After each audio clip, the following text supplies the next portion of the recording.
അല്ല അവരൊന്നും അങ്ങനെ പറഞ്ഞ പ്രതികാരമൊന്നുമില്ല. കാരണം ഇതിനെ തുടർന്ന് സിനിമകൾ വരുമല്ലോ. അപ്പൊ പിന്നെ ഇപ്പം വെറുതെ നിങ്ങൾ തീരുമാനം വിട്ടിട്ട് കാര്യമില്ല. കാരണം സിനിമയാകുമ്പോൾ അത് ഓടും, ചിലത് ഓടാതെ പോകും. അപ്പൊ ഇത് ഒരു ഓൺഗോയിങ് പ്രോസസ് ആണല്ലോ. അപ്പൊ അതിനിടയിൽ ചില സിനിമകളോടും ചില സിനിമകൾ, നമ്മുടെ കേസിൽ മിക്ക സിനിമകളും ഓടാതെ പോകുന്നു, ചില സിനിമകൾ ഇടക്ക് ഓടുന്നു. എന്നെ സംബന്ധിച്ചിടത്തോളം ഇത് പ്രതികാരമൊന്നുമില്ല. ഒരു സിനിമ ഒന്നിൽ ഓടിയല്ലോ എന്നുള്ളതിന്റെ ഒരു സന്തോഷം ഇവിടെ പങ്കെടുക്കുന്നു മാത്രം. കാരണം ഇനി വരാനിരിക്കുന്ന പല സിനിമകളും ഓടണമെന്നില്ല, അല്ലെങ്കിൽ ചിലത് ഓടാം, ഓടും. അല്ല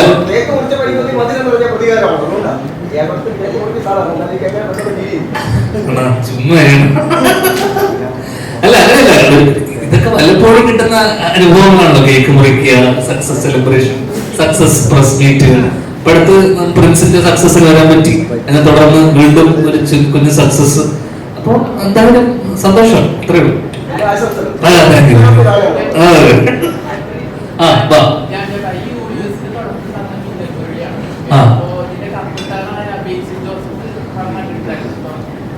കണ്ടിട്ടുണ്ടോ ചേച്ചി? അറിയില്ല, ഇല്ല, ബേസിൽ കണ്ടിട്ടില്ല തോന്നുന്നു. ഇല്ല.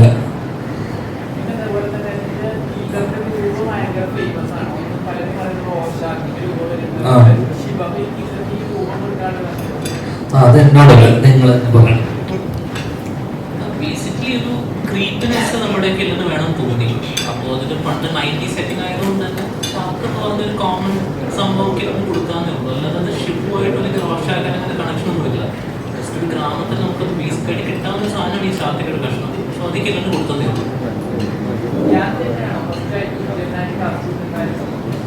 നമുക്ക് ആദ്യം ഇതിന്റെ സ്ക്രിപ്റ്റ് കുറച്ച് ഡിഫറെന്റ് ആയിരുന്നു. സോ ആദ്യം നമ്മുടെ സീനിയർ ആക്ടറിനൊക്കെ ആയിരുന്നു അപ്രോച്ച് ചെയ്തിരുന്നത്. പക്ഷേ ഫൈനലി സ്ക്രിപ്റ്റ് കുറച്ച് ചേഞ്ചസ് വരുത്തിയപ്പോൾ ധ്യാൻ ചേട്ടൻ ടീനമീരായിട്ട് നോക്കി ധ്യാൻ ചേട്ടനെ അപ്രോച്ച് ചെയ്തു. പുള്ളി ഓക്കെ പറഞ്ഞു.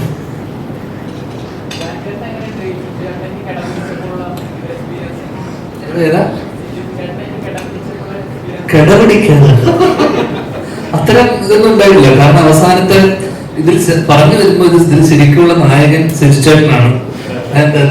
ഈ പേര് മാത്രമേ ഉജ്ജ്വലെന്നുള്ളൂ. കാരണം വെച്ച് കഴിഞ്ഞാൽ സാധാരണ ഈ കഥയുടെ നമ്മള് ട്രെയിലറിലൊക്കെ കണ്ടിട്ടുണ്ടാവും. നിങ്ങൾ ഈ ഇതിലെ കില്ലർ അല്ലെങ്കിൽ പറയുന്ന ചാക്ക് ധരിച്ചിട്ടുള്ള ആളെ അടിക്കുന്നതും ഒക്കെ സിജുചേട്ടനാണ്. അടിക്കുന്നതും പിടിക്കുന്നതൊക്കെ സിജുചേട്ടനാണ്. നമുക്കത് ട്രെയിലറിൽ കണ്ടാൽ മനസ്സിലാവും. സാധാരണ നായകനാണല്ലോ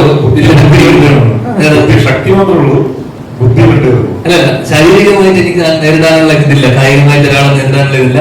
അതിനുവേണ്ടി സിജുചേട്ടൻ. അപ്പം സ്വാഭാവികമായിട്ടും നായകനാണ് വില്ലനെ പിടിക്കുന്നതും അതേ നായകൻ തന്നെയാണ് വില്ലനെ അടിച്ച് ഒതുക്കിക്കൊണ്ടുവരുന്നത്.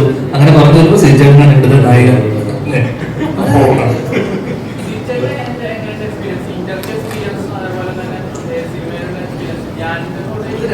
രണ്ട് എക്സ്പീരിയൻസ് ആണ്. സിനിമയിൽ കഥാപാത്രമല്ല.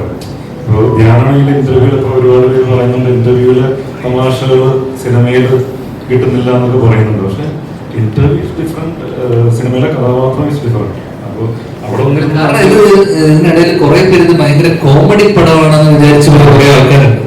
അപ്പൊ അവരോട് പറയാനുള്ളത് വെച്ചാൽ നമ്മളിത് ഇതൊരു നാട്ടുമ്പുറത്തുള്ള സീരിയൽ കില്ലിങ്ങും, കാരണം കുറച്ച് ഒന്ന് രണ്ട് പേരിൽ പറയുന്നത് കേട്ടു, ഇതിൽ ഹ്യൂമർ ഒന്നുമില്ലോ, കോമഡി ഒന്നുമില്ല. നമ്മൾ ആ യൂണിവേഴ്സ് ബിൽഡിങ്ങിന്റെ ഭാഗമായിട്ട് ആദ്യത്തെ ഒരു 10 മിനിറ്റ് ചെറിയ ചെറിയ സിറ്റുവേഷനിലായിട്ടുള്ള തമാശകൾ ഒഴിച്ചു കഴിഞ്ഞിട്ട് ഭയങ്കര സീരിയസ് ത്രില്ലർ അല്ലെങ്കിൽ സീരിയസ് ക്രൈം മിസ്റ്ററി തന്നെയാണ് ഈ പടത്തിന്റെ സ്വഭാവം.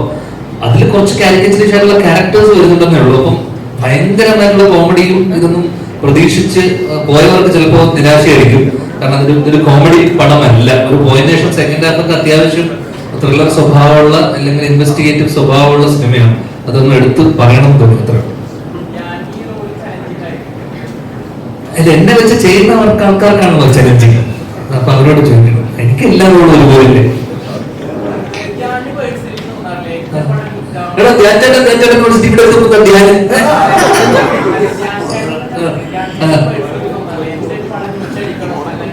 ഏതാ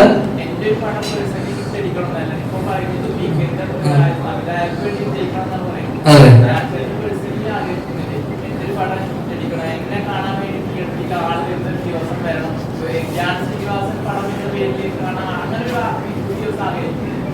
അങ്ങനെ ഒരു ആഗ്രഹമൊന്നും ഇല്ല.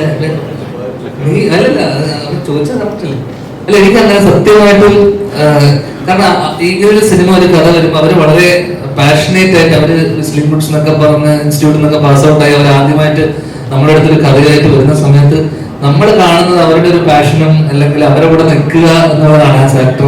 ഞാൻ പൊതുവെ ചെയ്യുന്നത് ഈ പറഞ്ഞ പോലെ ഡയറക്ടേഴ്സിന്റെ കൂടെ നിൽക്കുക, അവരുടെ ഒരു കണ്ടീഷനോട് നിൽക്കുക. അപ്പൊ അവരുടെ ഈ എന്റെ സന്തോഷത്തിനപ്പുറം ഐ എം ഹാപ്പി ഫോർ ഈ രണ്ട് ഡയറക്ടേഴ്സ് അല്ലെങ്കിൽ പുതിയ നിയോജക പുതിയ ഡയറക്ടേഴ്സാണ്. അപ്പൊ നമ്മൾ കുറച്ച് വർഷമായിട്ട് ഇവിടെ സക്സസും പലപ്പോഴുള്ള സക്സസ് ആണെങ്കിൽ പോലും അതൊക്കെ നമ്മൾ കണ്ടുവരുന്നുണ്ടല്ലോ. അപ്പോൾ പേഴ്സണലിനോട് എനിക്ക് ഭയങ്കരമായിട്ട് ഈ വലിയൊരു സക്സസ് ഒന്നും ഞാൻ ആഗ്രഹിക്കുന്നില്ല, പ്രത്യേകിച്ച് അഭിനയത്തിന്റെ കാര്യത്തിൽ. ഞാൻ സംവിധാനമൊക്കെ ചെയ്യുന്ന സിനിമയൊക്കെ വരുന്ന സമയത്ത് അതിന് എനിക്ക് അതിലാണ് എനിക്ക് ലവാക്ഷനൊക്കെ ചെയ്ത സമയത്തൊക്കെ എനിക്ക് ഫസ്റ്റ് ദിവസം പടം ഇറങ്ങുന്നതിന് മുന്നേ ടെൻഷനൊക്കെ ഉണ്ടായിരുന്നു. സ്വാഭാവികമായിട്ട് അഭിനയിക്കുന്ന സിനിമ വരുമ്പോൾ എനിക്ക് അങ്ങനത്തെ ടെൻഷനും കാര്യങ്ങളൊന്നും ഉണ്ടാവാറില്ല. അപ്പൊ ഇതൊക്കെ ഇതിന്റെ ഭാഗമല്ലേ ഈ സക്സസും. ഈ പറയുന്ന പോലെ 2 ആഴ്ചക്കപ്പുറം ഈ സക്സസ് ഒന്നും ഇല്ല. അപ്പം പടം ഓടുക, അത്ലീകമായിട്ട് സിനിമ ഓടുക എന്നുള്ളതാണ് എല്ലാവരുടെയും ആവശ്യം. ഓടിയാൽ സന്തോഷം, ഓടിയില്ലെങ്കിൽ അടുത്തത് നോക്കാം എന്നുള്ളത് മാത്രമേ ഉള്ളൂ, ഓർമ്മയില്ല.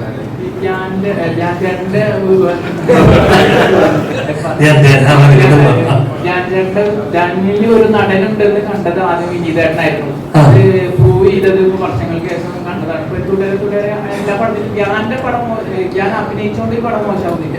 പക്ഷെ ഞാൻ ഇത്രയും പടങ്ങൾ ചെയ്തു. ഞാൻ ചേട്ടന് ഒരു പേഴ്സണലി പടം പേഴ്സണലി ഒരു പടം എത്ര പടം ആക്ടിങ് ചെയ്തിട്ട് ഒരു ആക്ടിങ്ങിനോട് പാഷൻ തോന്നാൻ കാരണം അല്ല, എനിക്ക് പണ്ട് മുതൽ ഞാൻ ആദ്യ സിനിമ തൊട്ടേ എനിക്ക് ആ പാഷൻ ഇല്ല. അപ്പൊ പിന്നെ അത് പെട്ടെന്ന് അങ്ങനെ ഒരു പാഷൻ വരാനുള്ള ഒരു സാധ്യത എനിക്ക് ആദ്യ സിനിമ തൊട്ടിട്ട് തന്നെ ഞാൻ സിനിമയിൽ അസിസ്റ്റന്റ് ഡയറക്ടറായിട്ടാണ് ഞാൻ തുടങ്ങിയത്. അപ്പൊ എനിക്ക് ഡയറക്ടർ ആവണം എന്നുള്ളത് തന്നെയായിരുന്നു ആഗ്രഹവും അതൊക്കെ. പിന്നെ തിര ചെയ്തു. തിര കഴിഞ്ഞതിന് ശേഷം ഒരു വർഷത്തെ ഗ്യാപ്പിന് ശേഷമാണ് കുഞ്ഞിരാമായണം ബേസിലിന്റെ സിനിമയായതുകൊണ്ട് ചെയ്തു. കപ്പ്യാര് നീരജ് ഉള്ളത് കൊണ്ട് ചെയ്തു. ഒരേ മുഖം സൗഹൃദത്തിന്റെ പുറത്ത് ചെയ്തു. പിന്നെ കൂടാതെ അതിന് അതേപോലെ അജു ബാസിയൊക്കെ ഉള്ളതുകൊണ്ട് ചെയ്തു. അങ്ങനെ ഈ സിനിമകളൊക്കെ ഉണ്ടായത് ഒരു ഫ്രണ്ട്ഷിപ്പിന്റെ കൂടെ ഫ്രണ്ട്സിന്റെ കൂടെ പടം ചെയ്യാലോ എന്നുള്ള ഒരു ആഗ്രഹത്തിന്റെ പുറത്തൊക്കെയാണ്. അപ്പോഴേക്ക് ഡയറക്ട് ചെയ്യാൻ വേണ്ടി ലവകാശന് പോയി. പിന്നീട് കൊറോണ കഴിഞ്ഞതിന് ശേഷമാണ് ഞാൻ സിനിമ ചെയ്യുന്നത്. അതിന്റെ കാരണമൊക്കെ ഞാൻ കഴിഞ്ഞ ദിവസം ഒരു ഇന്റർവ്യൂവിൽ പറഞ്ഞിട്ടുണ്ട്, എന്തുകൊണ്ട് ഒരുപാട് സിനിമകൾ ചെയ്തു എന്നുള്ളതിന്റെയൊക്കെ. അപ്പൊ എനിക്ക് പണ്ട് മുതലേ ഞാൻ എല്ലാ ഇന്റർവ്യൂവിലും പറയുന്ന കാര്യമാണ്, എനിക്കിപ്പോ വരുന്നതേ നമുക്ക് ചെയ്യാൻ പറ്റൂ, നമുക്ക് കിട്ടുന്നതേ നമുക്ക് ചെയ്യാൻ പറ്റും. നമ്മുടെ അടുത്ത് നല്ലത് വരുമ്പോ, നല്ല കഥകൾ വരുമ്പോ അത് നമ്മൾ ചെയ്യാന്നുള്ളത് മാത്രമേ ഉള്ളൂ. അപ്പൊ നല്ലത് ഇപ്പൊ ഇതുപോലൊരു വർഷങ്ങൾക്ക് ശേഷം വന്നു, ഉജ്ജ്വലൻ വന്നു, നാളെ ഒരു നല്ലതൊരെണ്ണം ആരെങ്കിലും ഇപ്പൊ നമുക്ക് ഏറ്റവും കൂടുതൽ നല്ല റൈറ്റേഴ്സിനെയും നല്ല കഥകളുമാണ് ഇവിടെ മിസ്സിങ്. അപ്പം അത് നമ്മളിലോട്ട് എത്തുക എന്ന് പറയുന്നത് കാരണം ഇത് പല പല സ്റ്റേജസിലൂടെ കടന്നു പോയിട്ടായിരിക്കും. ആദ്യം ചിലപ്പോ എനിക്ക് വരുന്ന കഥകൾ ഞാൻ സ്ഥലത്ത് പറഞ്ഞു, എനിക്ക് വരുന്ന കഥകളൊക്കെ ദുൽഖറിന് വേണ്ടി ആലോചിച്ച കഥകളൊക്കെയാണ് എനിക്ക് വേണ്ടി എത്തുന്നത്. ആദ്യം അവർ ആലോചിക്കുന്നത് ദുൽഖർ ചെയ്യാൻ വേണ്ടിയായിരിക്കും. പിന്നെ അത് താഴ്ത്തി ആരും ചെയ്യാതെ വരുമ്പോ നമ്മളിലേക്ക് എത്തും. നമുക്ക് പ്രത്യേകിച്ച് പ്ലാനൊന്നും ഇല്ലാത്തതുകൊണ്ട് നമ്മളത് ചെയ്യും.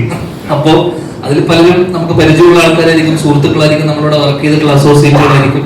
അപ്പൊ അവരുടെ ഒരു ആദ്യ സിനിമ നടക്കട്ടെ എന്നുള്ള രീതിയിൽ അവർക്കത് വിജയിച്ചാലേ അവർക്ക് മുന്നോട്ടൊരു കരിയറുള്ളൂ. അപ്പൊ ഞാൻ സ്വാഭാവികം ചെയ്യണം എന്ന് പറഞ്ഞ് നമ്മളങ്ങനെ ചെയ്തു. പക്ഷെ ഈ സിനിമയിൽ അങ്ങനെ ആയിരുന്നില്ല. സ്വാഭാവികമായിട്ട് ഇത് വീക്കെൻഡ് അല്ലെങ്കിൽ ചേച്ചി സോഫിയ ചേച്ചിന്റെ ബാനറിൽ ഒരു സിനിമ വരുമ്പോൾ അവർ സ്വാഭാവികമായിട്ടും അവരത് കേട്ട് ഇങ്ങനെ ഒരു സിനിമ, കാരണം ആദ്യമായിട്ട് ഒരു യൂണിവേഴ്സിറ്റിയിൽ ഒരു സിനിമ വരുന്നു.